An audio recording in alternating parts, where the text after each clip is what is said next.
Story 1. My grandmother raised me. My father died of a sudden heart attack when I was 8. My mother never got over it and began drinking, so my grandmother, who was 74 at the time, took over caring for my brother and me. She broke her hip in her late 90s and had to be placed in a nursing home. I would visit her. By then, she had begun living in the past. She knew me but thought I was still in school and would ask why my brother was not home and what we wanted for dinner. One day I went to see her and she did not recognize me or speak. That was the most heartbreaking, gut-wrenching day of my life. It broke me completely. I went to my car and cried for a long time. She died at the age of 103, but that was the day I lost her. I did not cry at her funeral. Story 2.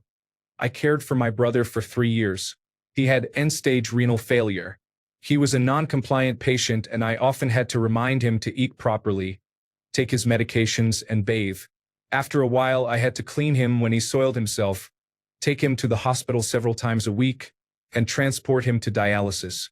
In the end, I had to lift him from the floor when he fell, which happened often. One day, while lifting him, I heard a pop and immediately felt excruciating pain. I had developed a microfracture in my hip from overexertion. The next time he fell, I asked emergency medical services to help him.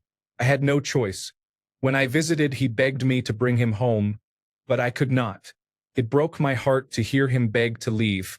He passed away 8 months after he arrived. I could not speak for a week. Story 3. I discovered that I am not as important to someone I love as I thought. I learned the hard way that I am replaceable. Story 4. When I was a child and my dad started hitting me, I realized none of the adults in my life were going to protect me. I told my mom and she would not believe me. The next day I told my teacher because we had just talked about inappropriate touch the week before. She looked me in the eye and called me a liar. I stopped trusting adults completely. I was 9 years old. Story 5. One of my kindergarten students died in my arms. He had an undiagnosed heart defect. Story 6. I watched my dad one afternoon around sunset, sitting on a bench in our backyard with our new fishing rods, practicing his casting for an upcoming fishing trip that my brother and I knew he would not be able to attend. Fuck cancer. Story 7. Opening up to someone and loving with all your heart, only to see them pull away bit by bit and never know why. If you are going through something similar, listen to Ballerina from Voila. Story 8. I got cancer at 27. 1 year in, I discovered my husband, whom I met when I was 14 and with whom I have 2 sons, had been having a full-blown relationship with one of my best girlfriends. She pretended to be my close friend during the worst time of my life so she could attend my children's birthdays and get closer to my husband. I am still recovering 9 years later. Story 9. Knowing without a doubt the person I'm supposed to trust is shady. That bell cannot be unrung. Story 10. My older brother was missing for 10 days. He was later found deceased in a reservoir. The grief and shock are unimaginable. I will never be the same. Story 11. I lost my dad suddenly to a heart attack less than a month before my 21st birthday, and I missed the chance to bond and develop an adult relationship with him. After that, I made sure to treasure and build a strong relationship with my mother. We were already best friends, but I no longer took her for granted. I visited for lunch or dinner once or twice a week. We laughed endlessly, and I always told her how much I loved and appreciated her. 2 months before my 29th birthday, my mother died suddenly of a stroke. Losing my main pillar of strength was an emotional blow I still have not recovered from. Since then, I inherited and managed to buy my own place, a wonderful advantage at 31, but inside I have never felt more hollow. If it were not for my wonderful fiancée, I would question the point of going on. She is the kindest person I know and a major part of my motivation to continue and to excel in life. I used to be joyful and unbridled, largely insulated from the harm life can bring. I miss that version of myself. I remain a good person and still find joy in many things, but I feel as if parts of me died along with my parents. Thank you for asking and allowing me to put into words what I have been through. Story 12. Losing my dad has been hard. I'm not super emotional about it for the most part. I watched cancer consume him from the inside, going from a hearty 300 pounds to under 100 pounds in 10 months, but he never complained until the last days. I always had someone to call about the dumbest things, to laugh about my mom's antics, and to share wholesome moments. Life has been very difficult in recent years, and he was someone who not only would have helped and talked to me, but also would have helped find a solution. Story 13. My mother told me she preferred her girlfriend over me. She was not a pain in her ass. This happened at 1 in the morning after I came home from a day at college and 2 work shifts to help her pay the mortgage. I left the next day. I was 18. Story 14. Several friends and I agreed to meet on a specific date, time, and place. One of the rules was that we could not discuss it again. We had to trust that no matter what happened in the intervening years, we would be there.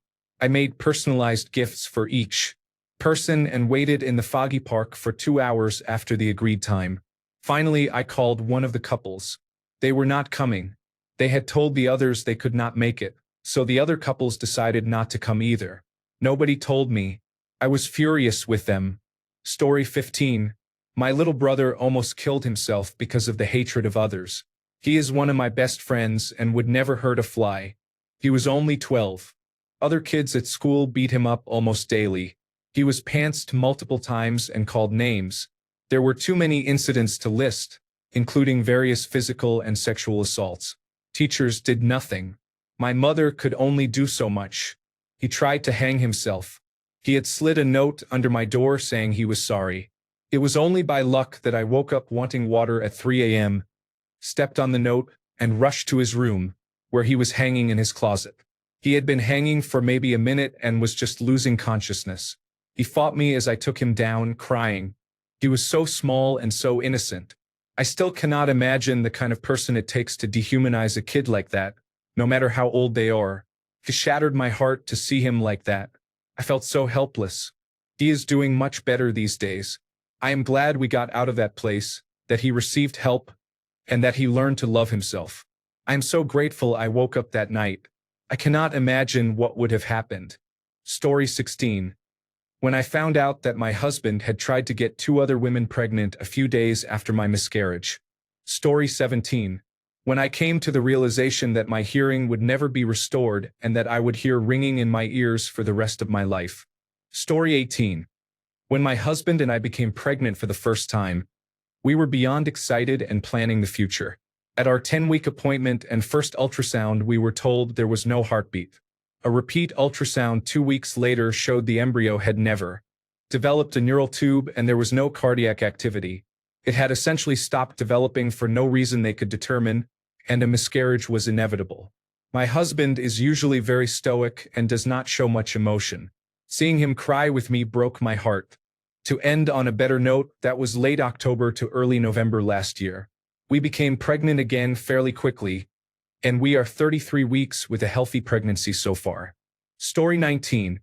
My brother died by suicide 2.5 years ago at age 18. My family and I have not been the same since. Story 20. Realizing my dad actually is the father I grew up begging for. He made it clear I was not worth the time and effort, but his girlfriend's children and grandchildren are. They have a lifetime of someone who unconditionally loves them, helps them, travels to see them, calls them regularly, shares inside jokes, makes them laugh, buys them the gifts they want because he knows who they are and what they like, tells them stories, and lets them learn about who he is. I begged him to let me be part of his life since I was 4. Only this year did it click that he has everything and everyone he needs without me. I am just an obligation, the only one fighting for a relationship. Story 21. I realize I will never be loved the way I want or need. Trauma is a monster. Story 22. When my 13-year-old son told me his biological father had been abusing him during every weekend visit since he was 3, I was devastated. He is 17 now and has not seen him since the day he told me. After a lot of therapy, he is in a great place now, but my heart broke into a million pieces that day. Story 23. Losing a family member for the first time and coming to terms with the fact that it will continue to happen until it is my turn. Story 24. Losing my younger brother, whom I had been fighting with for months, still hurts and will never stop hurting. Tell your loved ones you love them every day. You never know what is around the corner. Story 25. My mom died when I was 15 after a 10-year battle with recurring oral cancer. She never smoked. She was just unlucky. Her death was incredibly painful, but something that happened a couple of years earlier broke my heart first. A bit of backstory. My mom was a children's librarian and also worked at a children's bookstore for a while.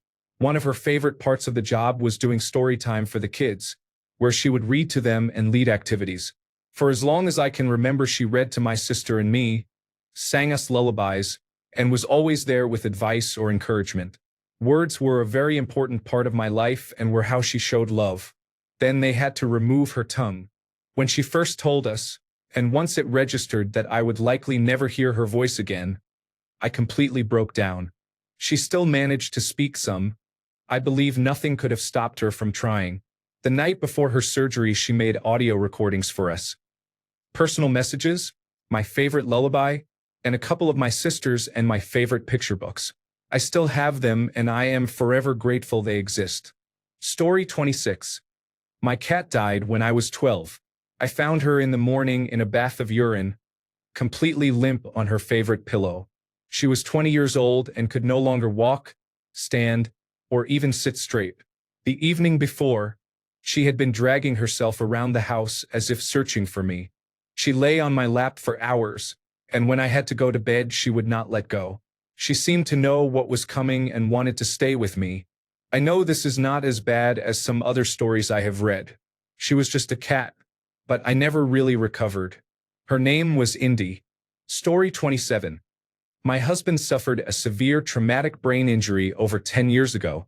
He was not at fault in any way. Our children were 8 and 10 years old at the time, and I was in my early 30s. After around 7 months in hospitals, I brought my husband home diagnosed as being in a minimally conscious state and requiring around-the-clock care. While I do have nursing support, it is not consistent, so I fill in several 12-hour shifts a week and have done so for 10 years. Our children are grown now. They are healthy, well-rounded adults, for which I am abundantly grateful. Losing my husband has been the greatest heartache of my life so far. He is here but not. He loved me deeply and we were best friends. I fully appreciated him in every way. He was my person in every way and I was his. Nothing in my life has brought me as much happiness and joy as meeting him and falling in love. We would have been married 13 years when he was injured, and while we are still technically married, it is hard to feel that way. Our relationship now is that of caregiver and patient. Our children have moved out for work and college to live their own lives, which I encouraged because I did not want to drag their lives down with our tragedy. They need to build their own futures, and that has been my driving force from the moment the fog of initial shock lifted after my husband's injury. But I am profoundly unhappy and sad. I am perpetually on the verge of crying, and I was not a crier before this happened. The unhappiness is now an integral part of me. Sadness is twisted into my core like bindweed around a willow. My 30s are long gone. He is fairly stable because he is so well cared for at home. He will likely live another 10 years or longer, which means my 40s will also be devoted to his care. I cannot place him in an institution because doing so would wreck me completely.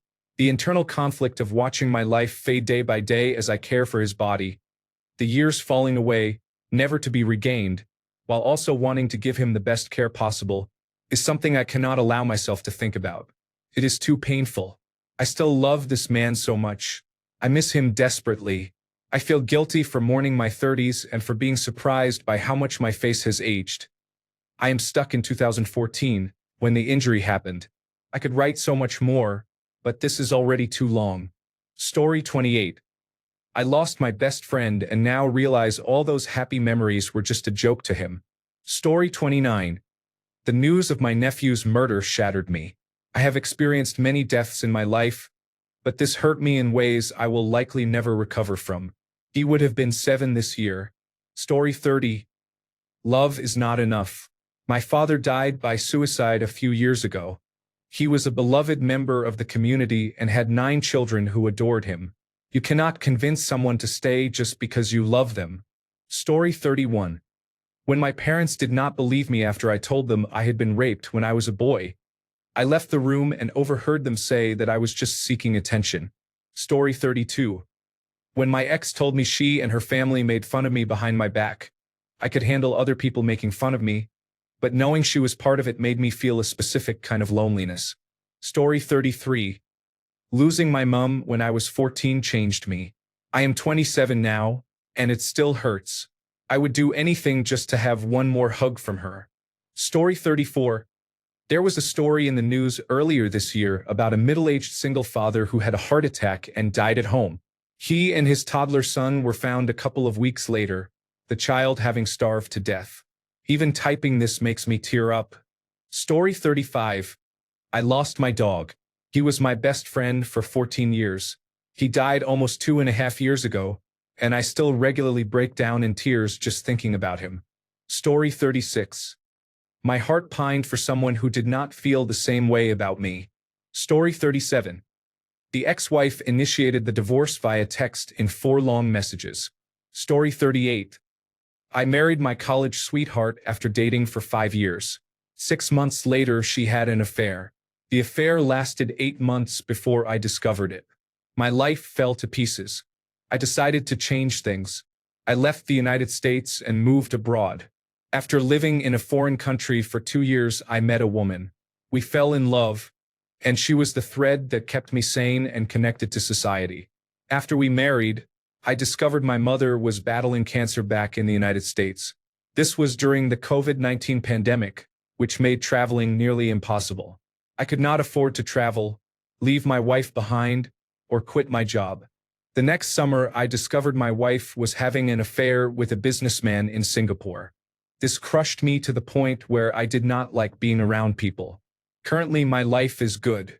I spent some very difficult alone time hiking 3,500 kilometers along the mountains of the east coast of the United States. During that time alone, I learned more about myself than I ever had. I also faced my demons. I am still very much an introvert and prefer being alone, but I have a good wife now. She is incredibly talented. She deserves a man who is not broken and who loves her unconditionally. I am not that man yet, but I am doing everything I can to become him. The biggest lesson I learned is that the things that make life difficult are stepping stones to other opportunities. I have also picked up a mantra that I say to myself during good times and bad times. Everything is as it should be. Story 39. My fiancée broke up with me 6 months before the wedding because her family was certain my family was poor and convinced her of it. So badly that she began nitpicking everything I did. They treated her as if she were making the worst mistake by marrying me, and she could not take it anymore. After that day, I have no recollection of the next 1.5 years. I quit my job and lived at my family's house until I had a wake-up call and got my act together. I do not have a happy ending. I have a good job that allows me to visit other countries several times a year for work, which is nice, but relationship-wise I am done. Story 40. When my parents raised my sisters to hate my husband, he worked, and still works, our entire marriage, taking care of me and our children. Never once did I speak ill of him to my parents. I mention this for context. He was never around them when they came to the house. After I married, moved away, and began my own life, they fed my sisters a big lie, saying he hits me. My parents do not love each other and have been together 45 years. I have been married 19 years, and I could not imagine treating my husband the way my parents treat each other. I stopped speaking to my parents and to my 24-year-old sister, but I still message my 16-year-old sister. She believes me and apologized for hating my husband because of what our parents said. She said she could not believe she had hated him for no reason. They were even wishing death on him. This man has been through so much. In the past 10 years, his extended family died one by one, an uncle, his mother, his father, grandparents, and aunt. For my parents to secretly hate him for no reason made me decide I would have nothing to do with them. They would come over, drink coffee, eat, and just hang out at my house. I put an end to that when my younger sister secretly recorded our dad saying really awful things about me. I am a stay-at-home mom and do not speak to anyone. There is no reason to hate me. That broke my heart, and I will never speak to them again because of it. Story 41. When my grandmother was dying, she was in hospice care. On my birthday, she woke up just enough to wish me a happy birthday. She then slipped back to sleep and did not wake up. Hearing the nurse call it the death rattle still haunts me to this day. A few days after her death, I was crying to my then boyfriend, who told me I was overreacting. I lost my grandmother and a big part of that relationship. I still struggle with crying about loss with my husband. Edited to make it clear I did not marry him. Story 42. Burnout left me emotionally numb and unable to care for others. My girlfriend left me for that reason, and when I began to recover, I understood the mistakes I had made. I am healing now, but I still find it difficult to want to look for another partner because I fear repeating the same story. Story 43. My childhood best friend was like a brother to me. We were inseparable. In high school, he grew tired of being compared to his older brothers by our parents and rebelled. One day his mother dressed him down in front of me and asked why he could not be more like me. After that, he began to distance himself and we stopped spending time together. When I was 25, I took a job out of the area and looked him up, thinking I might never see him again. He invited me over. He and his friends were playing pool, drinking, and giving each other tattoos. Realizing we had nothing in common anymore, I stayed about 5 minutes and left. 30 years later, I tracked him down again. I was going to be in the area and asked if he wanted to meet for lunch. He was happy to hear from me.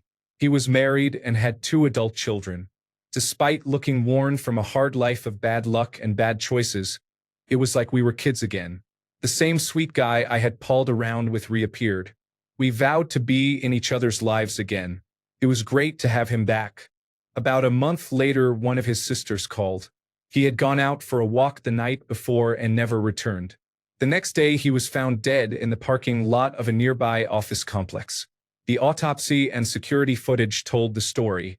He had stopped to get something out of his day pack when a lifetime of smoking finally caught up with him. He had a massive heart attack and died instantly. I cried on the phone with his sister for half an hour. I texted my wife, who was out shopping with our 2 children. When they got home, our daughter found me and said she was sorry. I thanked her and thought I had gotten through the initial grief. In the kitchen, my wife put her arms around me and told me how sorry she was. I burst into tears. Growing up, he had been my best friend and more of a brother than my own siblings. I had lost grandparents, uncles, and aunts before, but I expected those losses and they were not close to me. His death was the first time I lost someone truly close. That was in 2016, and I still think about him often. Story 44. My dad attempted suicide, causing severe short-term memory loss to the point that he cannot remember the topic of a conversation. I had a crush on my best friend and had to tell her we should not see each other anymore because of it. I miss both of them so much. The Tyson fight was depressing. Story 45. I only discovered I had a son 19 years after the breakup, when he died as a passenger in a car crash. Story 46. My 8-year-old cat died of a heart attack last Saturday. He was completely fine 1 minute and then just collapsed. I did not think I would ever stop crying. Story 47. My father died when I was 21, and in the same month we found out my mother had cancer. She left the house while I was out, and I never saw her again. She died a week later in a hospice when I was 24. At that time, I was living in a house with my mentally ill half-brother. In the same month my mother died, I was raped. I moved into a flat alone, and everything from the previous few years hit me like a truck. I was working full-time and trying to function normally, but grief always catches up. Story 48. When my therapist asked me what I wanted most from my neglectful parents, I told him that all I wanted was for them to hug me close and say they were sorry.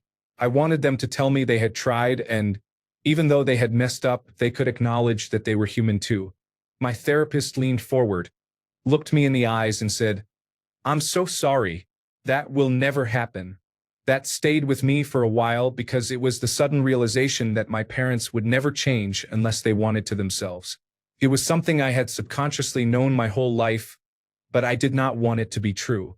I grew up thinking, today will be different. Even though it was always the same. Even though it tore me apart, it eventually helped me accept them for who they are and made going no contact much easier. I do not see them as mom and dad anymore, and I have not since that day. Story 49. In 2017, my oldest son was waiting for a heart transplant.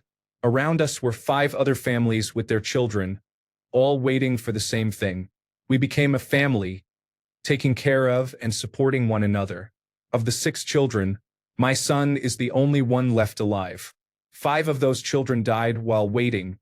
I will never be able to shake the sound of those parents when their children died. The pure anguish and pain in those cries. Story 50.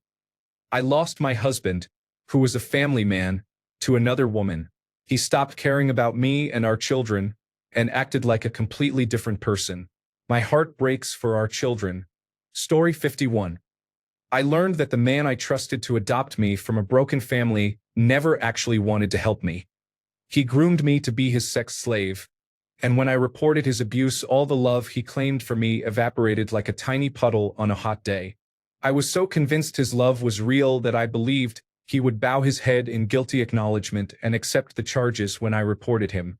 My entire reality was shattered when he instead dragged me through 4 years of litigation, lying at every opportunity. Update. I made a video in 2017 about my experience going through the courts. Story 52. February 20th, 2023. I woke up without my boyfriend beside me. I went to check if he had moved to the couch, since he snored and that was not out of the ordinary, but he was not there. The bathroom door was shut. I knocked, but there was no answer. When I tried to open it, his body was blocking the door. At first I thought he had passed out. I screamed for him to wake up, but he did not. He was the love of my life.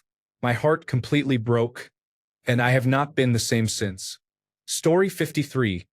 My pet died on January 1st of this year. I opened the garage door and he ran into the street as a car drove by. I burst into desperate tears, knowing I would never have him near me again. Writing this has broken my heart a second time. Story 54. A friend's younger brother died while in high school.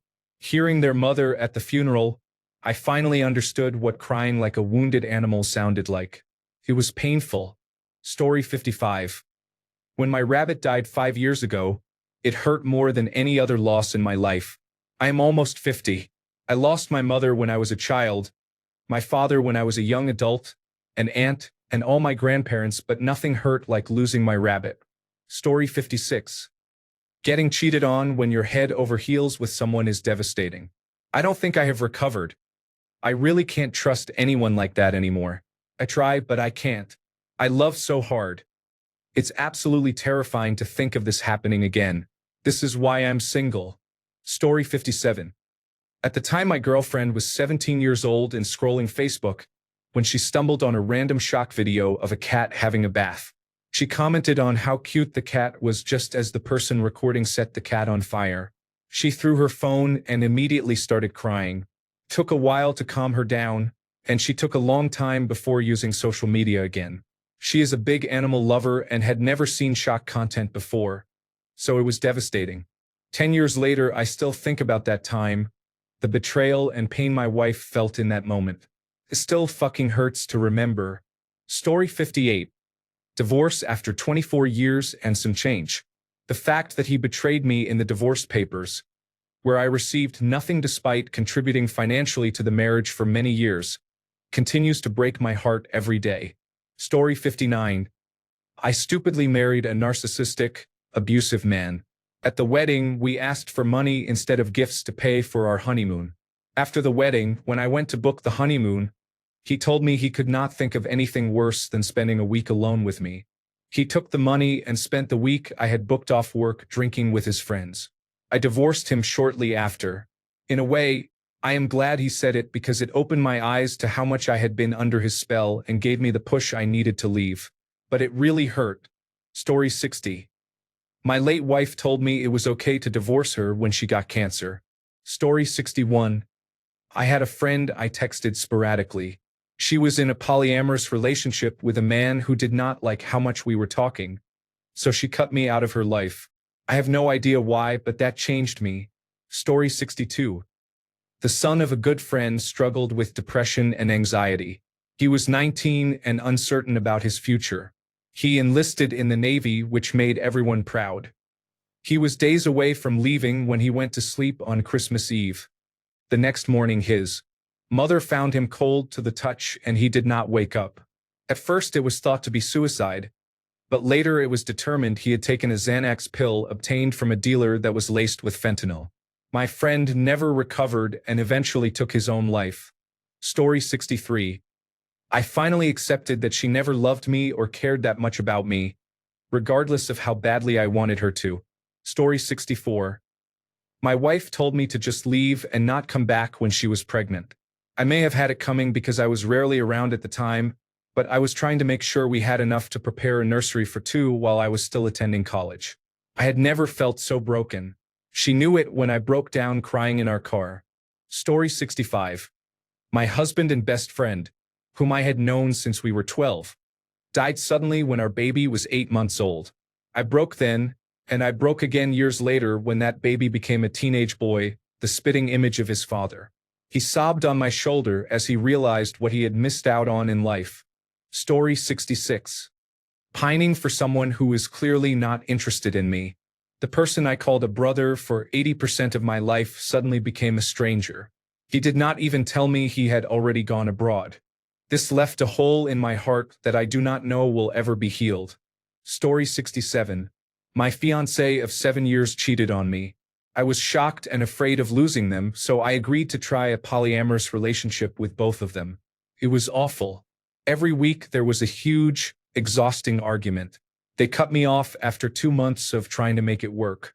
They are both part of my friend circle, so I pushed down my feelings to avoid losing everyone I know. Since then, I have not felt worthy. Story 68. My stepfather lost his battle with cancer right after I graduated from high school. I watched him deteriorate before my eyes for 5 years. Losing him felt like losing everything. My mother sank into a deep depression she has never come out of. It has been 16 years. My family lives in another state. My biological father has never been very involved and does not speak to me. My sister moved out of state shortly afterward. When he died, I was left completely alone. Story 69. I was dropped by a friend group that I considered family. I got into a situation with one person that we could have talked about and solved like adults, but he chose to act like a 16-year-old, and the others stood behind him even though I had been with them longer.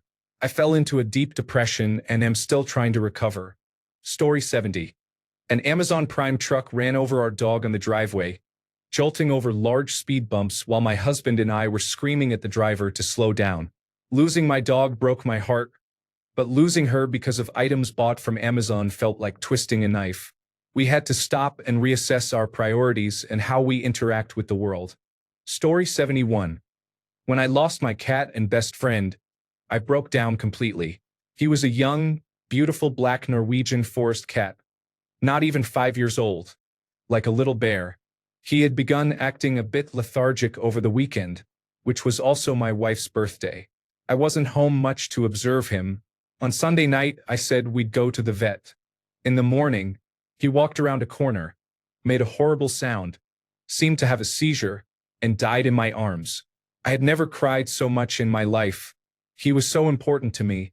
He was all I had during difficult times and helped me through depression and suicidal thoughts. The only reason I feel I'm still here is because of him. Story 72. I should not have read this post during my morning coffee. Story 73. Losing any of my cats felt like a piece of my heart went with them, especially the one who grew up and spent his whole 16 years on this earth with his sister, whom he left behind. There is little that saddens me more than an animal in mourning, with no way to explain to her what happened to her brother. I lost him to cancer over a year ago. She is still with us. It still feels raw when I think about him. He was the sweetest, most patient little soul I have ever known. Rest in peace, Billy, Rooney, and my sweet Robbie. Story 74. I figured out that my parents never showed me love. They did not beat me, not much, and they did not abuse me. I had food and clothes, but they simply did not care about anything I thought, felt, wanted, or needed, about how I did at school, or whether I needed a hug. I grew up thinking that was normal. As an adult, after years of therapy, when I first truly realized what they had done, I cried for days for the child I never got to be. It still gets to me as I write this. I am 58 now. Story 75. After 15 years together, my partner told me they were polyamorous. It was absolutely soul-crushing, and I felt like I had wasted years of my life to reach a point where I would never be enough. After that, my former partner came out as transgender, but I was so done that I simply wanted them to move out and begin their new life while I healed. I am better now. Story 76. My ex-boyfriend is an addict. He hid it well for the first 6 months we lived together. Then I started noticing. I finally left when he lit a crack pipe in bed in front of me. I thought it would be safer if he used there than out in a dangerous situation, not realizing I was putting myself in danger. The breaking point, literally for my heart, came when I finally got the courage to pack my bags and leave. I tried so hard to make it work. Throughout his addiction, he never became violent, aggressive, or abusive toward me, so I justified staying because I believed his love for me was stronger than the drugs. That was false. 3 days went by and I had not heard from him. We were renting an apartment together. We had sublet a room in a house with another woman. The lease was ending around the time I left. There was only a month left before it was due to end or be renewed. I convinced a good friend to come with me to do a wellness check because his phone went to voicemail. I was so scared I would find him dead. We pulled up to the house and it was completely dark outside. Luckily, my old roommate was not home. I had no idea what I was walking into. I opened the front door and the whole house was pitch black. I walked down the hall and slowly opened the door to our old room. What I saw will haunt me for the rest of my life. He had pawned everything that was left. His gaming computer and all the furniture. The only thing left was a tiny desk covered in trash, dirty needles, and pipes. There was broken glass and drug paraphernalia everywhere. There he was, lying on a single blanket on the hardwood floor, writhing. He was clearly tweaking and also in bad withdrawal. He stood up and began experiencing intense emotional swings related to his crack use. If anyone has ever witnessed someone on crack, they can go from emotional to angry to euphoric in seconds. He was so erratic. He would ask what was going on and tell me to get out, then beg me to stay and start crying, then pace and panic. In that moment, my heart broke in a way I will never forget. For him, for myself, and for his family. I pray for him. The last time I heard from him was a month ago. He called with an excuse that his car had broken down and he needed money for a part. I hung up. Story 77. I lost my job, my friends, and my entire reason to live when my youngest daughter became violent toward me. She abused me for 4 years. She threw me down the stairs, pulled my hair out, trashed the house while I locked myself in the bathroom or bedroom after hours of her screaming, hit me with dumbbells and pulled a knife on me. She was 10 and her rage was unstoppable. At the same time, she was so anorexic we thought we would lose her. It nearly broke me, and it went on for so long. She is 15 now and at a healthy weight. She has not beaten me in over 3 years. Our relationship has healed, but it looks different now, and I am not the same. I try to get through each day and hope this phase will pass soon. Story 78. My parents. I love them both and want them to live the rest of their lives in peace, surrounded by their grandchildren. It shatters my heart how much they have hurt my sister and themselves. In 2018, my mom called me and told me she thought she would die and asked me to get her out. We did, and she had been in assisted living since then. Dad has been sober. Our family was finally on the mend after a difficult decade involving alcoholism, mental illness, financial struggle, and a physically degenerative disease. Last year, she moved back in with him. Last week, she called me again saying he was going to kill her. This time, I could not go rescue her. I had to call the police, call my support system, tell them I love them, and return to my evening with my daughter. Hearing my sister's voice crack when I told her about the call made me ache. She is so strong, and she has set boundaries and is prioritizing her life in a truly impressive and beautiful way. But I know it is because they have broken her heart so much that she has nothing left to give them. It hurts me that she is hurt too. Story 79. 4 days after my boyfriend unexpectedly dumped me, I was in the worst mental state of my life. My best friend, with whom I even spent holidays instead of with our families, Said she wanted to spend the day with me and would bring an air mattress so we could have a sleepover. It was her idea. We made a long list of things to do. She arrived late and acted oddly, and by the end of the third activity she said she was sick and had to go home. I felt terrible for her. She asked if I wanted her to drop by my shop to pick up some things I had left there, and I said no. I was going back to town anyway because if I had to go home by myself and sit in that empty house, I was going to shoot myself. She was not sick. She went and slept with my ex. That was the end of that friendship, and I may never recover from that double betrayal. Story 80. After 10 years together, my partner told me she had never really enjoyed sex with me. It would have been better if she had been honest or coached me to be a better lover. I would have accepted that. I always tried to make her orgasm, but I was often left frustrated because she becomes very sensitive afterward and we cannot continue. Since then, we have basically stopped having sex. It has been about a year. I still love her dearly, and I am not sure she knows why I no longer initiate sex. Her comment has probably ruined sex for me, and I have not had good experiences because I see myself as unattractive. I can masturbate and that is fine. I realize I am avoiding the problem, but I do not see the point of reconciling sexually. Story 81. My wife left and took her 3 children with her during our divorce. I was a better dad to them than their father, but they sided with her. I'm still not over it. Story 82.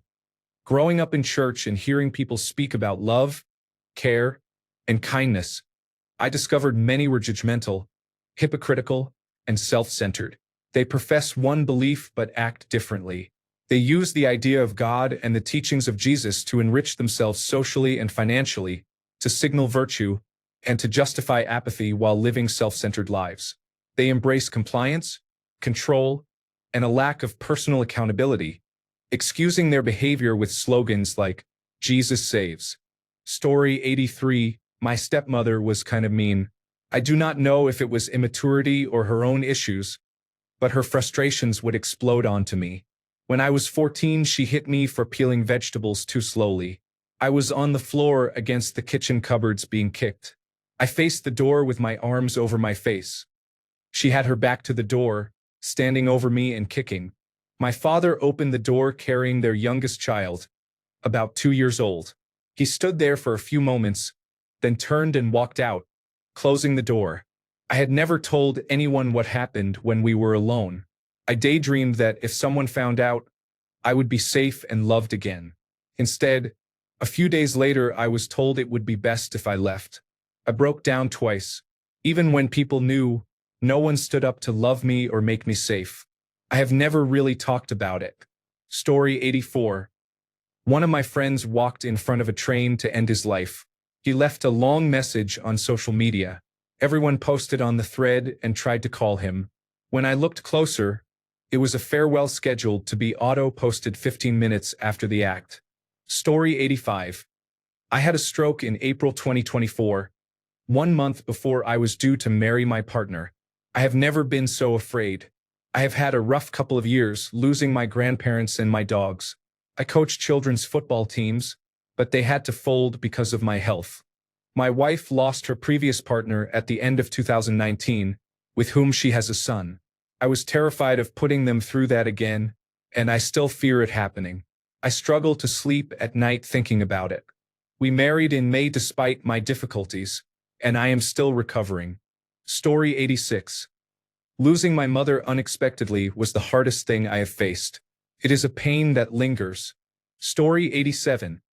My sister has gone no contact. The whole situation is so complicated, and there is so much hurt all around. I do not know what to do or how to feel. Story 88. I found out my husband paid for sexual favors at a massage parlor just weeks after we celebrated 10 years together. Story 89. I was promised I would never hurt you or lie to you, and I sobbed for months afterward. If something happens to my mom, I might as well hire someone to put me under because I could literally not recover from that. I'm really sorry you're feeling this way. Are you thinking about harming yourself right now? If you are in immediate danger, call your local emergency number, for example, 911 in the United States, or, in the US, call or text 988 for the Suicide and Crisis Lifeline. If you are elsewhere, please contact your local emergency services or crisis line in your country. I can't help with instructions for harming yourself, but I can help you find support or resources if you'd like. Story 90. I thought the person I was in love with would change. I found out they could not stop hurting me. I am at a crossroads about what to do. Story 91. Meeting the absolute love of my life, who passed away 7 months later. Story 92. After reading the comments here, anything I contribute would be trivial. It looks like I have been incredibly lucky.